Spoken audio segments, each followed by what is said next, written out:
Buenas noches, les damos ante todo la bienvenida a nombre del Instituto de la Familia Empresaria Peruana y la FEP.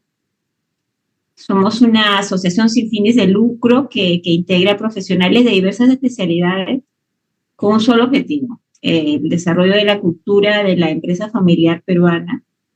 Se conoce aún muy poco sobre la empresa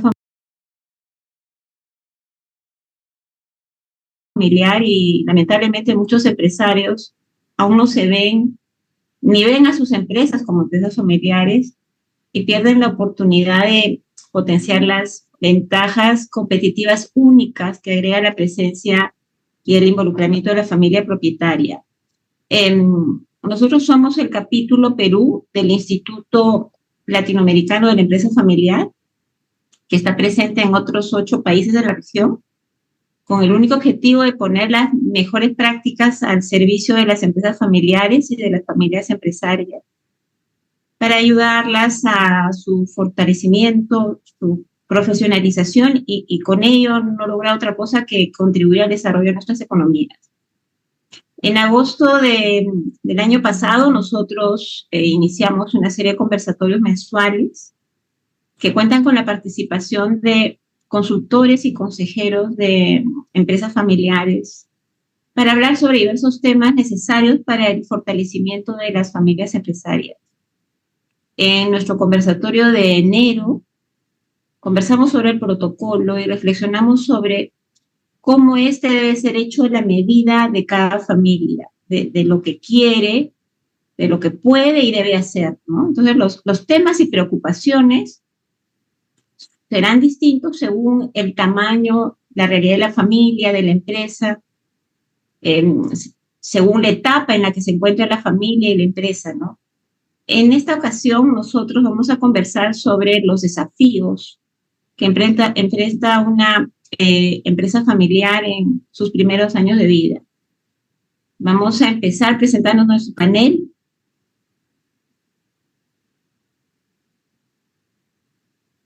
Roland. Perdón.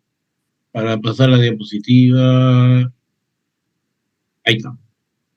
Perfecto. Nos acompaña hoy día Marcelo Codas Frotanilla, socio del estudio Codas, consultor de empresa familiar certificado, ex consejero de ILAEF, Delegación Paraguay. Silvia Batista, fundadora y directora de las consultoras Batista Duprat Asociados, consultora de empresa familiar certificada, miembro de la comisión directiva del Instituto Argentino de la Empresa Familiar IADEF y directora de la sede regional Bahía Blanca. La siguiente, Roland, por favor. Roland Eindinger Ayón, consultor y coach de familias empresarias, consultor de empresa familiar certificado y presidente del ILAFEP. Y Luis Cherpela Robinson, consejero familiar, autor del libro Papá no me dejes una bomba de tiempo y miembro del consejo directivo del ILAFEP. Siguiendo la dinámica de otros conversatorios, vamos a tener 2 rondas de preguntas en las que cada uno de los panelistas tendrán 6-7 minutos y al final vamos a dejar 15 minutos para preguntas de los asistentes. Empezamos primero, Marcelo, ¿cómo describirías tú la dinámica en una empresa familiar en sus primeros años de vida? ¿Cómo es esa relación entre la familia, entre el fundador, la familia, la empresa, ese patrimonio, todo muy mezclado? ¿Cómo describirías tú esa dinámica? Buenas noches para todos. Muchas gracias al ILAFEP por la invitación. Es un gusto estar en contacto con apreciados y apreciadas colegas, Lucía, Roland, Silvia, Luis. Un saludo desde Paraguay. La pregunta realmente es muy interesante en cómo es la dinámica de una empresa familiar en los primeros años. En general, una empresa familiar nace de un emprendedor. Un emprendedor es una persona que ve posibilidades de negocios donde nadie ve nada o donde muchos ven problemas. Y es así que este emprendedor inicia una actividad determinada y normalmente muy poca gente cree en él. Inclusive hay veces se da una situación que es como anecdótica. Aquellos que al principio le dijeron, no, mira, yo creo que este negocio no va a andar, son los primeros en que cuando el negocio empieza a funcionar, le dicen, yo te dije que esto iba a funcionar. Esto es un poco como una anécdota, porque realmente él empieza una actividad de cero o inclusive en ciertas ocasiones de menos cero, porque tiene que recurrir a alguna asistencia financiera de algún lugar como para poder empezar a echar a andar su sueño. Al principio, ese fundador cumple todos los roles. Si hablamos de algún emprendimiento que se dedica a la venta de mercadería, él levanta los pedidos, hace las entregas, realiza las cobranzas, porque prácticamente él es el único que trabaja en lo que por entonces es un emprendimiento y que poco a poco va tomando el cuerpo de una empresa. En general, él está solo o con la ayuda de su cónyuge, o también en la medida que va aumentando la actividad, se incorporan algunos amigos o hijos de amigos o algunos parientes para posteriormente, ya en una etapa más avanzada, eventualmente pasar a incorporarse los hijos. En esta primera etapa hay una relación muy fuerte entre la familia y la empresa. En algunas ocasiones no existen recursos como para poder como para poder alquilar un local, por ejemplo.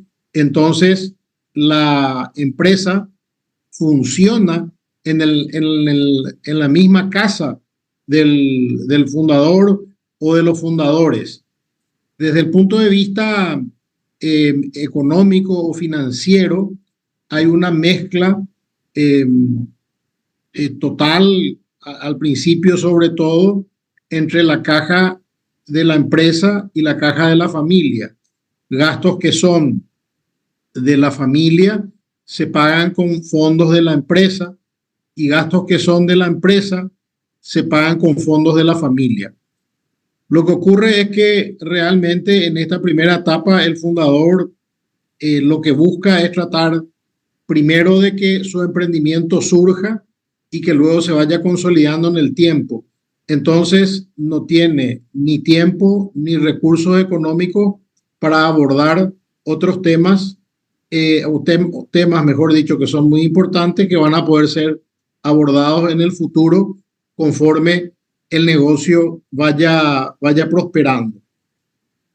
Una cuestión muy interesante que compartiendo justamente un conversatorio también con un amigo, dueño de una empresa familiar que hoy ya no está ni en la dirección ni en la gestión, porque de ambas tareas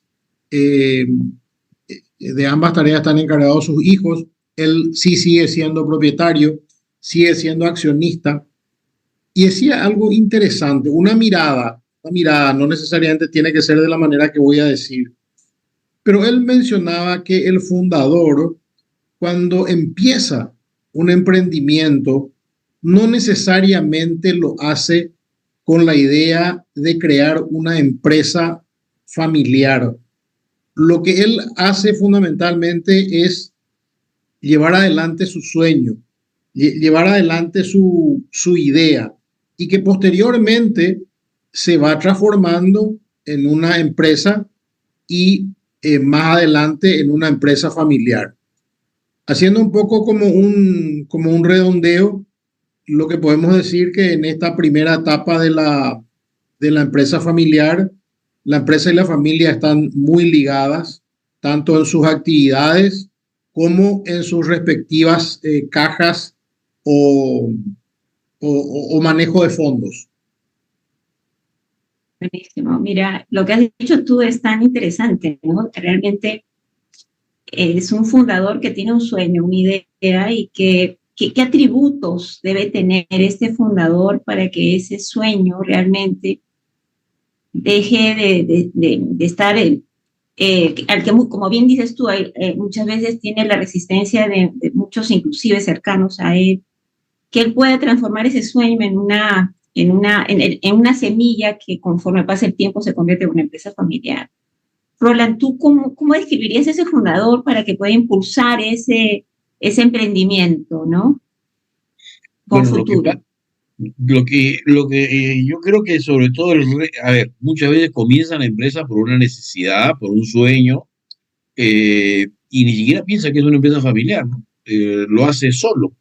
Pero quiero referirme más bien a los casos donde uno comienza la empresa junto con el cónyuge o junto con un hermano o un pariente cercano, a veces padre, hijo. El otro día una persona me hablaba que estaba haciendo un emprendimiento con su hija y entonces, y ahí es donde tengo lamentablemente varias, tristes experiencias, ¿no? De conocer casos, ¿no? Donde no ponen las reglas claras. Y al no haber las reglas claras, llega un momento donde en el momento en que hay que repartir la torta, la cosa se complica. Un par de casos muy simples. Un señor y su hija ponen un negocio, no voy a mencionar obviamente el nombre, pero de venta de alimentos, puerta a la calle. Les va, el papá pone el dinero, la hija trabaja fuertemente, el papá ya está casi jubilado, les va muy bien, abren segunda, tercera, cuarta tienda, hasta que llega un momento que el papá dice, bueno, repartamos pues, quiero repartir utilidades. Y en ese momento salta el problema. No, utilidades no, intereses. Yo te presté el dinero. No, fue capital. No, intereses. No, préstamo. Bueno, terminaron peleados y terminaron dando a la hija y no hablándose más. Otro caso no muy lejano, de un padre pone un negocio, pero para que lo manejen los hijos, el negocio no vale mucho, pone su know-how, pone algo de dinero y los hijos hacen que el negocio crezca explosivamente. Ya han pasado 3, 4 años, y ahora los hijos, que eran empleados, van donde el papá y le dice, oye papá, nosotros hemos recibido esto, queremos hacerlo, queremos una parte del accionariado, y el papá se molesta mucho, porque dice, no, ustedes son empleados, no tengo por qué darles nada.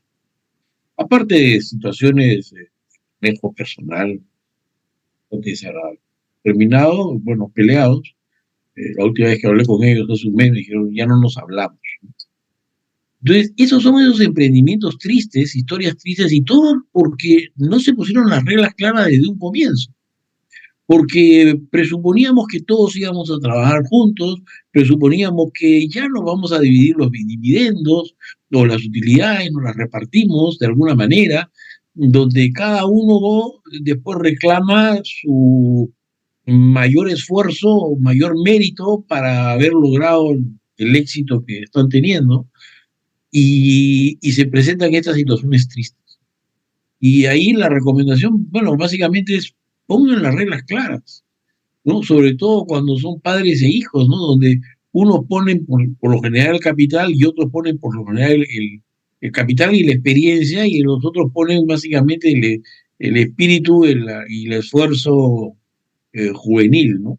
Y cómo lo valoramos, cómo lo organizamos, se vuelve un tema crítico para evitar problemas a futuro, sobre todo porque terminan en temas que afectan gravemente la, la relación familiar, y eso es lo más triste. En este caso de este señor con sus hijos, a mí me da mucha pena porque yo hablé con el señor y le decía, todavía no habíamos ni siquiera comenzado ninguna consultoría, ¿no? Y yo le pregunté al señor, usted ya está jubilado, ¿no? Sí, sí, sí, ¿y usted necesita este negocio para vivir? Me dijo, no, no necesito el negocio para vivir. ¿Y entonces por qué se pelea con sus hijos? Entonces, imagínate, ¿no? Se terminó peleando con los hijos por un negocio que no necesita, un dinero que no necesita, y reclamando que él quiere tener la propiedad y a los hijos no darle nada. En fin, esas cosas pasan.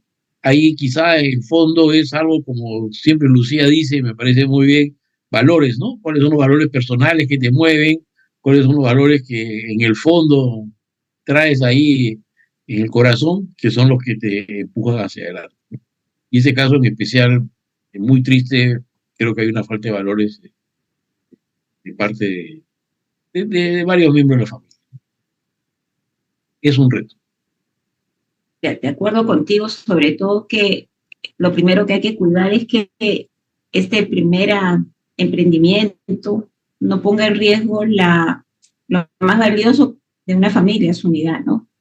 Así es. Y tú has mencionado algo que también es clarísimo, el que las reglas de cómo se toman las decisiones, cómo se ejerce el poder, cómo se controla la rendición de cuentas, eso que se conoce como el sistema de gobierno en esta empresa, este emprendimiento, se tiene que definir de manera clara ese principio para precisamente cuidar la unidad de la familia. Puede ser algo muy ¿cuál simple, es? ¿no? Lucía, puede ser algo muy simple, o sea, no tiene por qué ser pues un manual de 20 páginas de gobierno corporativo, ¿no? A veces De puede ser una simple acuerdo, hoja de media página llena, poniendo un poquito las reglas de cómo son y ya está, y no mucho más, digamos, ¿no? Pero que las reglas queden exacto. claras. ¿Y cuáles serían esas reglas, Lucho? ¿Cuáles crees tú que son los desafíos de esta primera etapa de la empresa familiar que merecen ser abordados con esa manera, con esa mirada de estructura, ¿no? De objetivo compartido?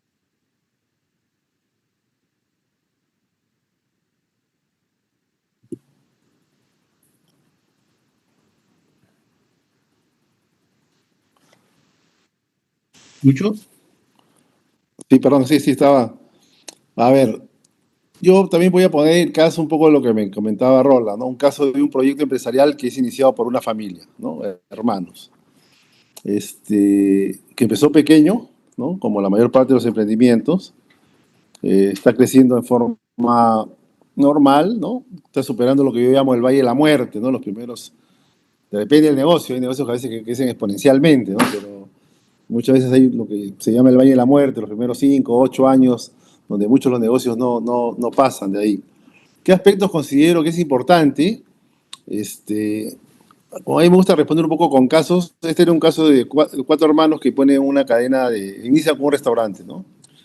En primer lugar, todo lo que es dinero, ¿no? Tratar de poner en claro todo lo que es el tema de compensaciones, cómo son los aportes, lo que contaba Roland, si son préstamos o son aportes de capital, ¿no? Que el uso de los recursos de la empresa, ¿no? Porque había uno de los hermanos pues, que iba y consumía y no pagaba, entonces uso de recursos. En general, todo lo que es dinero, creo que es importante establecerlo, ¿no? Cuál va a ser nuestras compensaciones, beneficios, etcétera. Y el otro punto es el uso de los recursos, entender también que la empresa es diferente a la familia, ¿no? Y mientras más pronto lo hagas es mejor, porque lo que hay que evitar es que las empresas terminen dividiendo a las familias, que es lo que usualmente va sucediendo, ¿no? La empresa se vuelve el origen de la conflictividad familiar. El otro punto importante es la propiedad, ¿no? Vamos a ser todos accionistas iguales, uno puso más, uno puso menos, y entender esos roles. También entender que hay hermanos que van a trabajar y otros que no van a trabajar, ¿no? Y poner también esas acuerdos, normas básicas, establecerlas formalmente, ¿no? Porque a veces cuando pues, un proyecto familiar que se inicia junto y pone reglas claras, es probable que tengan el tiempo mayor disponibilidad, mayor tiempo de pensar en cómo crecer y no en atender a veces problemas de conflictos o diferencias entre ellos, ¿no? O sea, lo que se buscar poniendo las reglas claras es que la empresa una a los hermanos y que no los vaya dividiendo después en el tiempo. Entonces, en el caso que es una empresa iniciada familiarmente, voluntariamente, yo creo que todos los asuntos de dinero y propiedad son súper importantes, ¿no? Pues es importante, como bien lo han señalado ustedes, poner por escrito las reglas para el desarrollo del negocio. Si tú le llamarías esto un primer protocolo, hablaría sobre la transparencia, la comunicación, sobre la gestión de diferencias, de conflictos en la familia, o ¿cómo ves tú este primer abordaje de formalizar las reglas de actuación? Sí, yo creo que sería... Bueno, perdón, me has preguntado a Silvia, perdón. No hay problema, no hay problema. Bueno, he ido tomando nota también de algunas de las cosas que mencionaron, ¿no? A raíz de que estamos hablando de una empresa familiar en sus primeros años de vida y hemos escuchado distintas opiniones al respecto de estos primeros años de vida, no necesariamente, ¿no? Inician como lo típicamente puede suceder, ¿no? Es bueno tenerlo en cuenta eso, ¿no? Como este emprendedor que detalló también Marcelo y que debería tener un tipo de reglas, otras distintas para aquellos que empiezan casi a la inversa, ¿no? De hijos alentados o fomentados por los padres, a la inversa, o distinto, como menciona Luis, ¿no? Un grupo familiar. Esto coincide con lo que también mencionaba, que cada acuerdo o protocolo familiar debe ser hecho a medida, ¿no? Pero a la vez encontramos como que sería distinto la posibilidad de abordaje. Desde ya que, por sobre todas las cosas, elaborar un protocolo familiar es una oportunidad de transformar el ser una empresa familiar y que la familia tenga un rol protagónico y que sea la ventaja competitiva. El proceso del protocolo es un proceso de comunicación, de conversación, por lo cual entiendo que aquellos que hoy nos estén escuchando y participando de este conversatorio o lo hagan más adelante, pudiendo detenerse a escucharlos, es porque su familia implica un cierto interés, ¿no? Difícilmente alguien solamente escriba un protocolo por el tema de la empresa.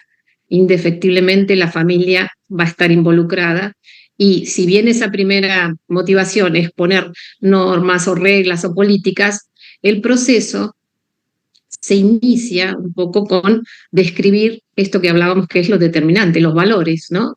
Escribir la historia está de alguna manera construida en base a principios y valores que forjaron esa historia, se escribe el presente y el futuro a través de la misión y la visión, por lo cual ya de por sí el proceso colabora con ir atendiendo algunas de estas dificultades que pueden suceder, ¿no? Marcelo mencionaba el tema del dinero, Roland mencionaba el tema también de lo que corresponde a los intereses, ¿no? de uno y otro que tiene que luego obtener ganancias, bueno, de los órganos de gobierno. Entonces creo que sí es importante, y yendo por el lado de los órganos de gobierno, y como decía Roland, no necesariamente que tienes una estructura importante, pero es importante que al momento de pensar en un protocolo se visibilice la importancia de la familia y se dé lugar a este espacio como consejo de familia, ¿no? Empezar a hablar de eso también, porque es el que los va a acompañar siempre, ¿no? El que los va a apoyar siempre y el que los va a tener en cuenta esta interrelación de los vínculos familia y empresa, ¿no? Para luego poderlos plasmar en un documento.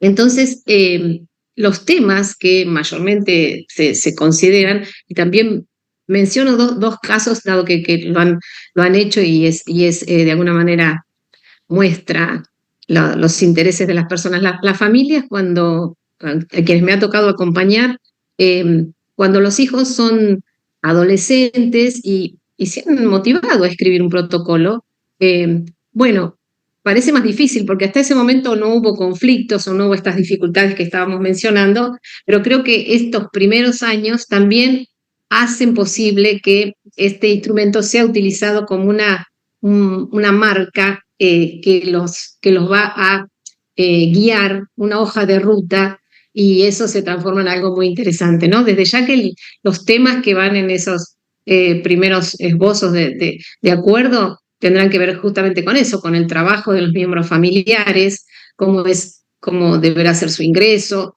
e inclusive su desempeño, sus remuneraciones, su posible desvinculación, temas relacionados con la sucesión, ¿no? De aquellos que están en las generaciones mayores. Y hay que tenerlo en cuenta, porque a veces, bueno, ahora me está tocando atender un caso que se escribió el primer protocolo hace 30 años y nunca lo volvieron a tocar, ¿no? Pero más allá de eso, es una muy buena noticia, porque ese protocolo permitió que llegaran hasta acá con las cosas ordenadas, ¿no? Y allí se hablaba justamente de esto del ingreso de los miembros familiares, de que fuera realmente una oportunidad el ingreso a través de una vacante, de cómo iban a ser los retiros, esto que mencionaban. ¿De qué hablamos cuando hablamos de retiros en la empresa familiar? ¿No? Hablamos de sueldo, de honorarios, de dividendos. Y creo que hay algún tema fundamental que es difícil abordar, pero es importante hablar también de la posibilidad de fallecimiento de algún miembro familiar, ¿no? Porque, como decimos, la posibilidad de continuidad de una empresa familiar está en el traspaso generacional, ¿no? De generación a generación. Pero si eso, en vez de ser un proceso en el cual podemos desarrollar todas estas cuestiones que decimos, órganos de gobierno, políticas, protocolos, se transforma en un suceso por un fallecimiento, eso puede ser un causante de afectar a esa empresa familiar, y es algo que también hay que hablarlo, digamos, ¿no? Y marcar un poco el rumbo. ¿Qué se haría ante una cosa inesperada de ese tipo? El resto creo que lo han mencionado un poco, lo hemos mencionado entre todos, los temas que son de interés y que deberán ser los que cada familia decida entender y entiendan que puede afectarles. Perdón, quería mencionar esto también, la importancia de que ese proceso esté acompañado por un profesional que realmente pueda agregar valor al proceso, ¿no? Hablamos de un consultor de empresa certificado que pudiera tener la visión interdisciplinaria, la formación y el entendimiento de lo que está pasando en esa familia que comparte una empresa. Mira, me encanta lo que dices, porque aún hay algunas personas que creen que todos estos pilares del buen gobierno que tienen las grandes familias empresarias, como es el protocolo, definido como protocolo, y el consejo familiar, solamente son para grandes familias, cuando en realidad estamos hablando de una etiqueta, ¿no? La etiqueta de las reglas, que como decía Roland, puede ser una simple hoja donde esté definido cómo se ve la familia, cómo es que se ve el fundador con sus hijos en este futuro que quieren construir y cómo quieren estar las reglas y todos estos espacios en los que quieren regular, pero que sea producto, como bien dices tú, Silvia, de un proceso donde la familia se ha sentado y ha dicho esto es lo que queremos ser y es lo que hacia dónde vamos y nos comprometemos, ¿no? Y que haya alguien dentro de la familia que le ponemos la etiqueta de consejo familiar, que es el que recibe el encargo de revisar este papelito todos los años, irlo adaptando conforme la empresa, el emprendimiento se convierte en empresa y conforme la familia va creciendo, ¿no? Pero irle dando a esta familia emprendedora esa institucionalidad, ¿no? Y es algo que al menos yo con mis clientes, que no son pues grandes corporaciones, pero son mediano grandes, yo no trabajo mucho con empresas chiquitas, trabajo con mediano grandes, yo les digo, miren las prácticas de las grandes familias, de las grandes corporaciones, y repliquemos, porque el sueño de ser grande, todas estas grandes empresas en algún momento nacieron como emprendimientos, ¿no? O sea, yo creo que hay que soñar grande y hay que ponerle esas denominaciones de instrumentos profesionales, ¿no? Etiqueta de protocolo, etiqueta de consejo familiar, porque eso incentiva a seguir construyendo, a ser profesionales, ¿no? Marcelo, ¿qué hacer cuando, por ejemplo, el fundador de este emprendimiento sueña con que sus hijos lo acompañen, pero resulta que los hijos están estudiando en la universidad, buscando caminos distintos? ¿Cómo ese sueño de quiero que esto este sueño se concrete en una idea que en algún momento sea una empresa de mi familia, atraiga a las nuevas generaciones que tienen miradas distintas. ¿Cómo ves tú ese desafío? Lo que podemos decir, el empoderamiento de los hijos con la empresa, creo que es un largo trabajo de los padres y que se inicia ya desde pequeños. Cuando el papá regresa a la casa de trabajar nervioso, hablando de manera negativa de sus hermanos o de su padre, ese niño, sin entender todavía mucho, ya tiene la capacidad de comprender que la empresa no es un lugar donde el papá la pasa bien. Entonces va generando ya un sentimiento negativo de la empresa desde pequeño, que eso puede ir increciendo en la medida en que esto vaya avanzando. Por eso que una idea interesante es tratar de que los padres transmitan en su casa una visión positiva de la empresa familiar. Lógicamente, esto no significa que haya que mentir, pero habría que tratar de administrar los temas de modo tal a que en lo posible no se transmita una imagen negativa de la empresa familiar. Eso por un lado. Por otro lado, una pregunta interesante de hacerse para aquellos que tengan empresa familiar es dónde inicia mi hijo su actividad laboral. Si uno no tiene empresa familiar, va a iniciar su actividad laboral en el lugar donde pueda, digamos. Pero si se tiene una empresa familiar, probablemente una posibilidad bastante real es que inicie su actividad en la empresa familiar. Y ahí es donde muchas veces también es bueno preguntarse como padre, ¿quién es el que quiere trabajar en la empresa familiar? ¿Mi hijo es el que quiere hacerlo? ¿O en realidad yo soy el que quiero que mi hijo trabaje conmigo? También una cuestión en relación a aquellos hijos que quieren formarse en otras cuestiones, en otras actividades o en otras profesiones que no tienen vinculación con la empresa. Una idea interesante es también tratar de mantener a la familia informada de la marcha de la empresa, de modo tal a que se pueda saber qué es lo que está pasando allí. Lógicamente que quienes no formen parte de la dirección ni de la gestión y tampoco de la propiedad, porque por entonces los hijos es muy probable que no sean accionistas todavía, es bueno que estén informados de qué es lo que pasa en la empresa, qué es lo que se hace, cómo se hace, y eso de una manera digamos, intencionada, es decir, no solamente de pasada, sino tratar de armar como no digo un plan, porque eso ya parece como muy presuntuoso, tener una pequeña estrategia de cómo ir transmitiéndole a los hijos qué es la empresa y qué es lo que pasa.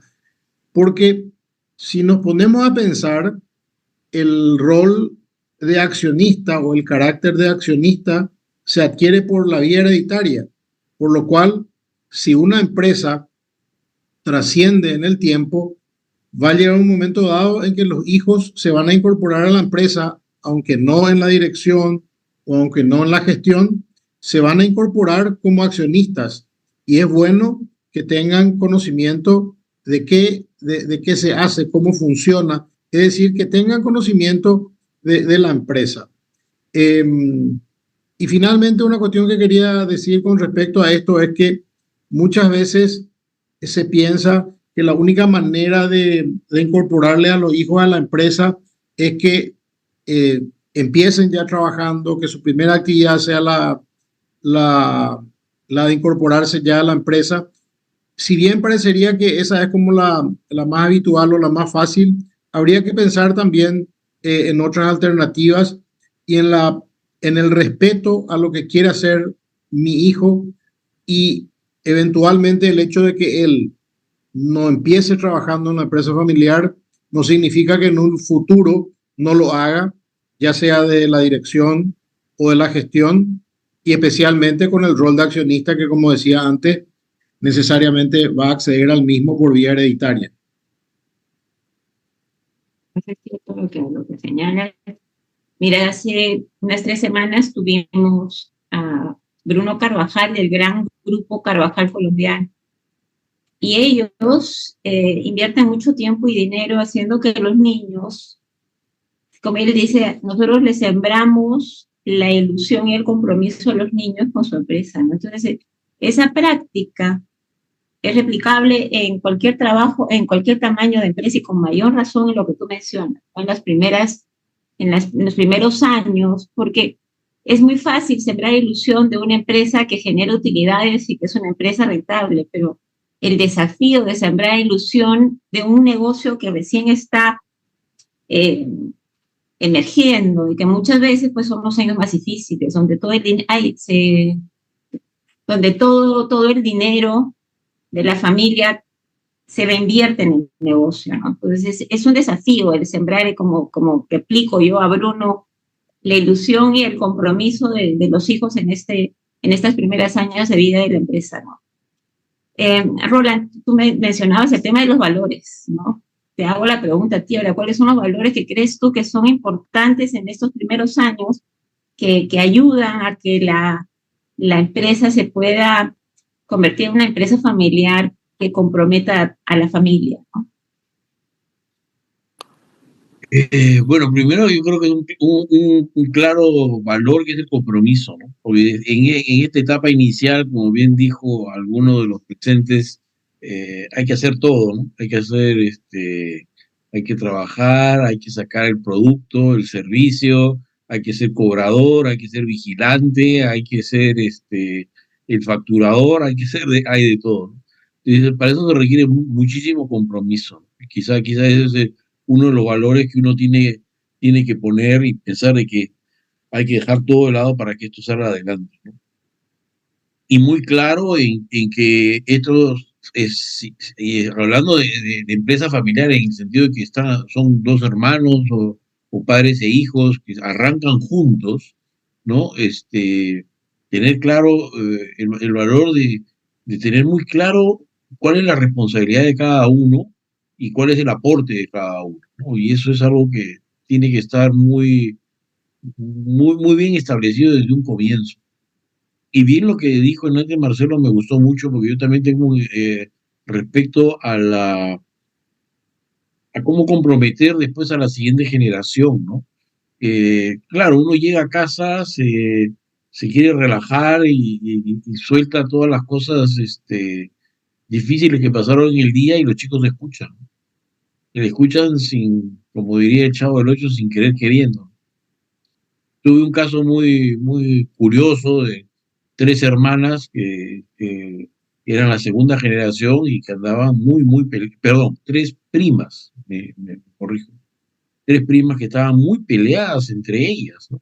Muy peleadas entre ellas. 2 de ellas con total y absoluta ausencia de competencias de gestión y una de ellas claramente muy competente. Y las dos, con falta de competencia, no querían para nada que la prima, que era muy competente, sea la gerente general. Para nada, y era una pelea, pero terrible, ¿no? Y cuando yo les pregunté, ¿y por qué no? Y entonces decían, porque mi papá se ha peleado toda la vida con el papá de ella. Y el papá de ella toda la vida le ha hecho la vida a cuadritos a mi papá. Así que por eso no quiero que ella sea la gerente. Entonces se transfiere la pelea de una generación a la otra, que de repente ni siquiera era una pelea, sino que de repente era una manera de tratarse entre ellos. La verdad que no lo sé, no tengo cómo saber ese detalle. pero se traslada a una generación a la otra, y por lo tanto, las cosas que educamos a nuestros hijos, a veces sin saberlo, se transfieren de una generación a la otra. Llega el papá a la casa y comienza a despotricar de su hermano por las cosas que ha hecho, los hijos escuchan. 20 años después, los primos no quieren, no saben cómo llevarse bien juntos. Y esas cosas pasan, ¿no? Y esas son cosas que nosotros tenemos que ir trabajando desde el primer día para que no hablemos mal, para que seamos positivos cuando lleguemos en casa, porque tenemos que animarlo. Justo esta mañana en la tarde, vengo de un consejo de familia, ¿no? Y una de las cosas que le decía, oye, ¿y ustedes? Es una empresa constructora. Yo le decía, ¿y ustedes traen a sus hijos y a los sobrinos a cada vez que inauguran una obra? No. Y ellos saben lo que hacen. No. Entonces, oiga, enamórenlos, pues, enamórenlos, que vengan a las obras, que vean cómo construyen, que hagan prácticas preprofesionales, y los chicos que están en el colegio, que vengan aunque sea pues a archivar papeles, ¿no? Pero que sientan que esto es de ellos, ¿no? Que hay que enamorarlos desde chiquitos y sentir que ellos son parte de esto. Si tienen la suerte, pues los chicos querrán seguir una carrera o una profesión, ¿cómo se llama? Alineado con, con la empresa, y en otros casos no, pues no, pero por lo menos que se enamoren, y eso hay que hacerlo desde el primer día enamorarlos para el negocio en que uno está. Y ese quizás es uno de los valores importantes que hay que mantener. Pues la comunicación, la transparencia, esa disciplina, el respeto por el trabajo, ¿no? Todo eso que lo encarne el fundador en su día a día, pues qué mejor ejemplo para los hijos. La pandemia nos enseñó a todos que nadie tiene la vida comprada, ¿no? Y que nos puede sorprender la muerte en cualquier momento. Silvia, ¿tú cómo ves el tema de hablar de planificar la sucesión en la gestión, en la propiedad de esa empresa que está en sus primeros años? ¿Ves crítico hablar de planificar la sucesión?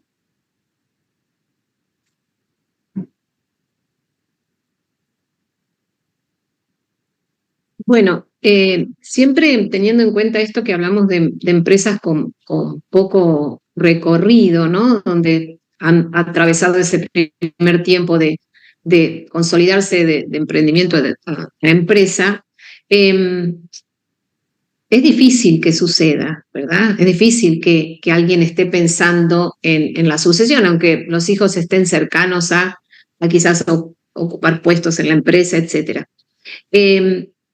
La sugerencia entonces sería que, atentos a que han conformado una empresa, puedan también pensar en esas, o si eso se transforma en una duda, en algo que genera una preocupación.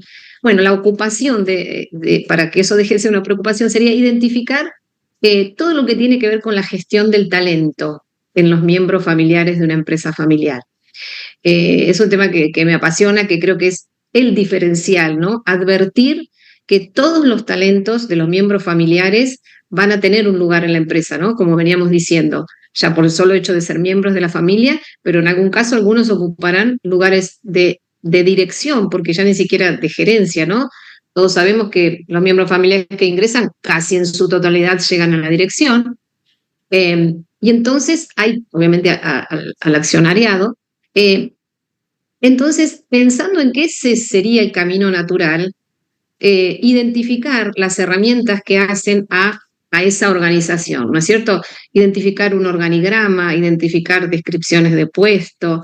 De nuevo, siempre estamos hablando de algo a mano alzada, pero ponerlo en letra, digamos, no solo tenerlo pensado, cómo querría que sea ese que me suceda, que, como decíamos, qué valores tiene que tener. Entonces, desde ya, que cuando hablamos en estas etapas previas cuando los hijos son pequeños, como hemos hablado. También así que me parece muy importante todo lo que han mencionado sobre que los miembros de la familia, aunque pequeños, conozcan qué pasa en la empresa.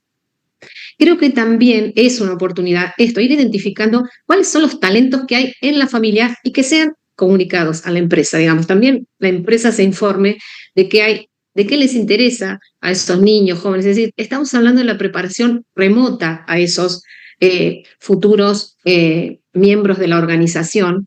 Y entonces es muy importante esta preparación, ya no tanto en lo técnico, que será, y como corresponde, que los hijos elijan qué es lo que quieren hacer, en qué quieren formarse, pero sí toda esa formación y desarrollo de habilidades humanas, digamos, ¿no? Que son las que las familias de por sí otorgamos a nuestros hijos, pero también teniendo en cuenta que esas actividades que tienen que ver con el deporte, con el arte, con las actividades sociales, todas forman parte del talento que cada uno de los miembros va a desarrollar.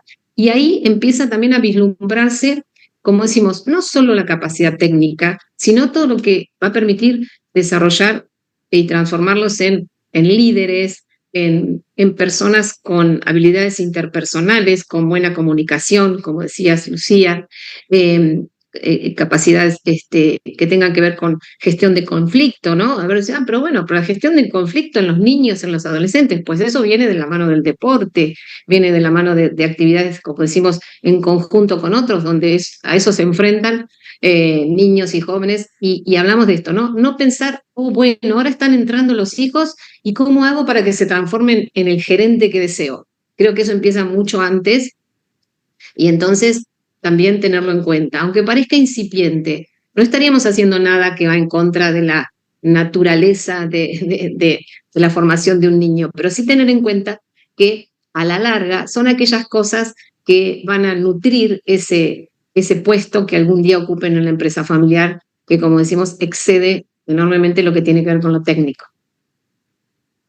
Que realmente es fundamental ir preparando ese pool de líderes dentro de la misma familia, ¿no? Desde chiquitos, irlos preparando, y es central, porque estamos hablando de una familia, de una empresa familiar donde el componente fundamental es que es la familia la que influye, está involucrada, presente.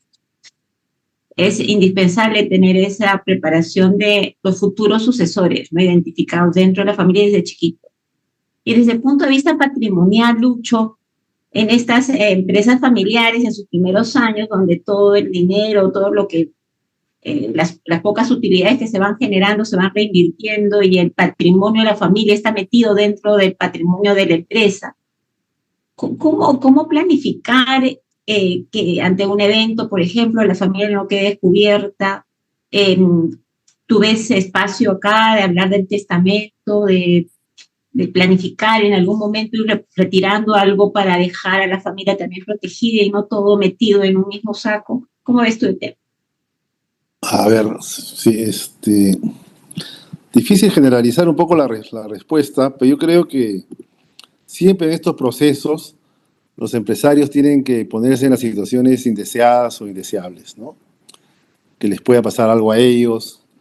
Y sí creo que es una manera de poder proteger el patrimonio y en algunos casos el sustento de la familia, ¿no? Bueno, hablando puntualmente de Perú, siempre es recomendable pues, que la relación laboral sea formal, ¿no? Porque tiene sus beneficios, tener algún tipo de seguro mínimos para poder de alguna manera proteger el poco o mucho patrimonio que haya construido este empresario o esta empresaria, ¿no? También depende del crecimiento, la velocidad de crecimiento que tuvo el negocio, ¿no? Hay algunos que crecen muy, muy rápido, ¿no? Otros no. La mayoría que creo que tiene un crecimiento como la curva de desarrollo de productos, ¿no? Una fase de introducción, un crecimiento, va madurando. Y creo que vale la pena pensar en separarlo cuando la empresa empieza a dar utilidades, por llamarlo de alguna manera, tiene caja, y cuando el patrimonio personal de la familia también ha crecido. O sea, el empresario, por ejemplo, ya si no tenía casa, tiene casa, si no tenía una casa, tiene 2 casas, empieza a tener ahorros. Creo que en ese momento sí hay que pensar ya en en separar la planificación familiar de la empresa. Y además que siempre es recomendable también que ya cuando la empresa va avanzando en el tiempo, separar la confusión caja-familia, caja-empresa, ¿no? Ya debe empezarse a tener recursos de una manera separado.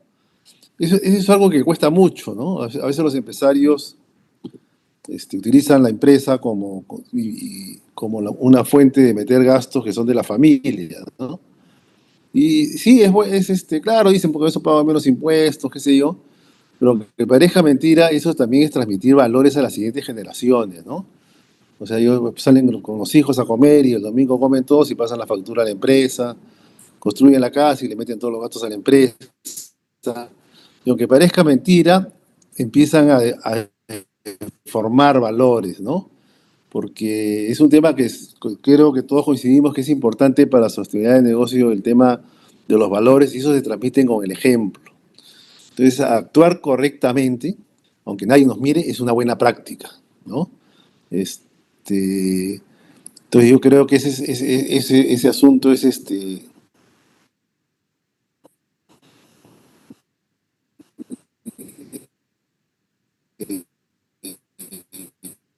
Te congelaste, Lucho. Bueno.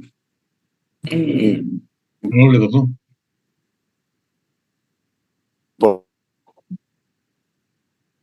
Importante, ¿sí?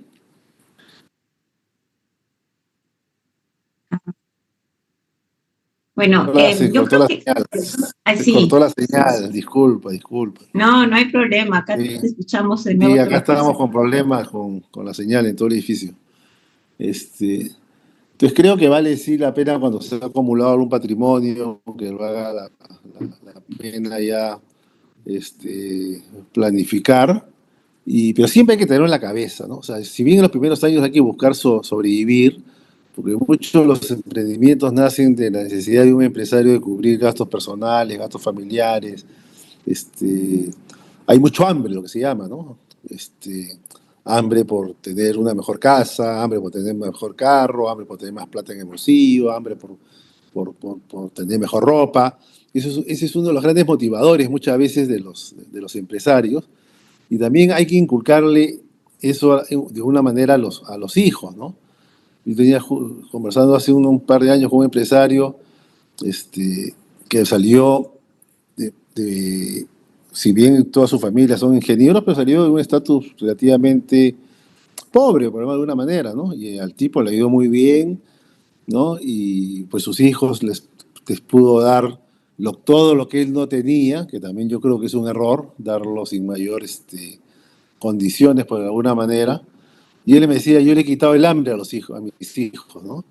O sea, porque todo lo tiene muy fácil, ¿no? Entonces, ese asunto también es importante transmitirlo a través de valores. Es central, el tema de los valores es lo que define cómo es que no solamente se comportan las personas, sino cómo toman las decisiones, y eso se transmite en la esencia y la identidad de su empresa.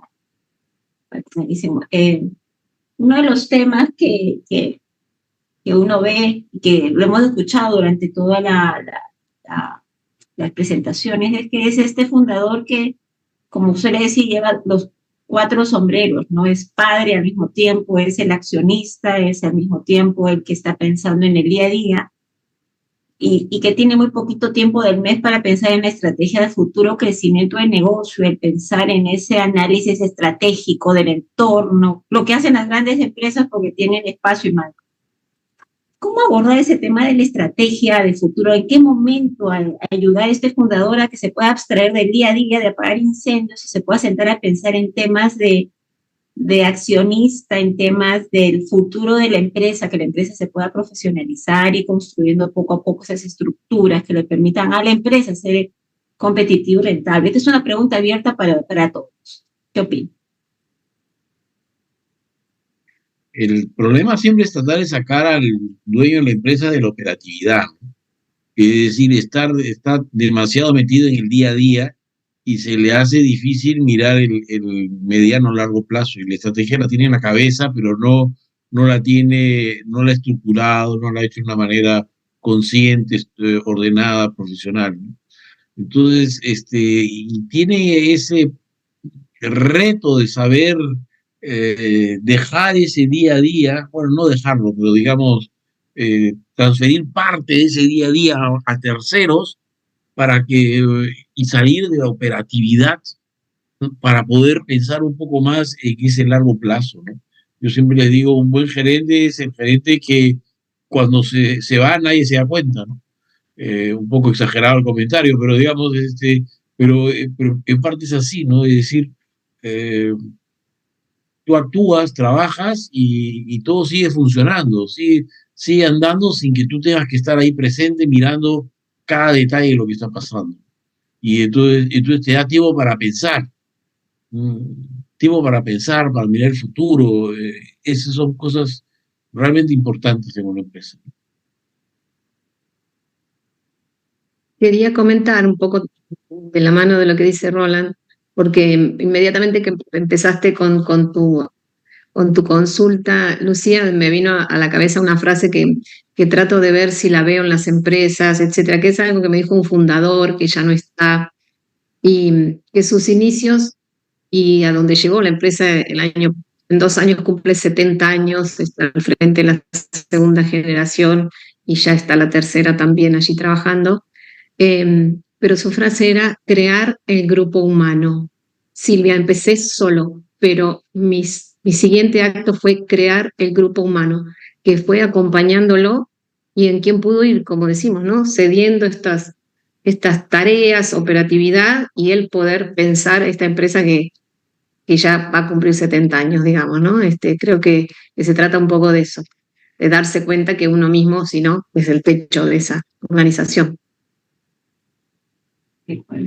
Y acompañarse de los hijos, ¿no? Porque muchas veces, bueno, los chicos que tienen una educación entonces mejor que la de los padres, por esa misma posibilidad económica facilitada por los padres, están más cercanos de herramientas de planeamiento estratégico, ¿no? El poder ir viendo elementos de quiénes son mis clientes, quién es mi competencia, proveedores. Conocí a un fundador empresario de 82 años, 50 años armando la empresa y en el camino alejando a los hijos, porque el señor no quería compartir, él seguía siendo el concentrador de todas las decisiones. Entonces, mantuvo a su empresa en un estadio como de primeros años durante muchos años, poniendo en riesgo inclusive la sobrevivencia de la empresa, porque nunca dio espacio a enriquecer esa gestión con nuevas miradas. Y puso en riesgo, ¿no? Porque no era capaz de, uno tiene que sumar, como bien dices tú, un grupo humano donde desde diversas perspectivas, el señor era muy bueno desde el punto de vista, era un ingeniero, pero no tenía la mirada ni financiera, y ahí tenía varios problemas, no tenía ni la mirada de personal. Así que sí es importante que ese fundador reflexione sobre la importancia de dejar de ser el centro de todo, ¿no? Ir cediendo. Y es lo más difícil, no es sencillo, no es fácil hablar en teoría, pero es el desafío más grande para el fundador, es comenzar a compartir poder, ¿no? Compartir la toma de decisión.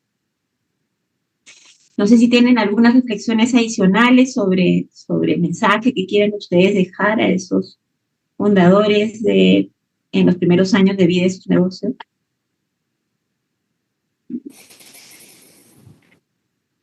Bueno, pues yo diría que tratar de poner lo máximo que pueda en claro, las reglas claras, esforzarse mucho en crecer y en prepararse también para el retiro, ¿no?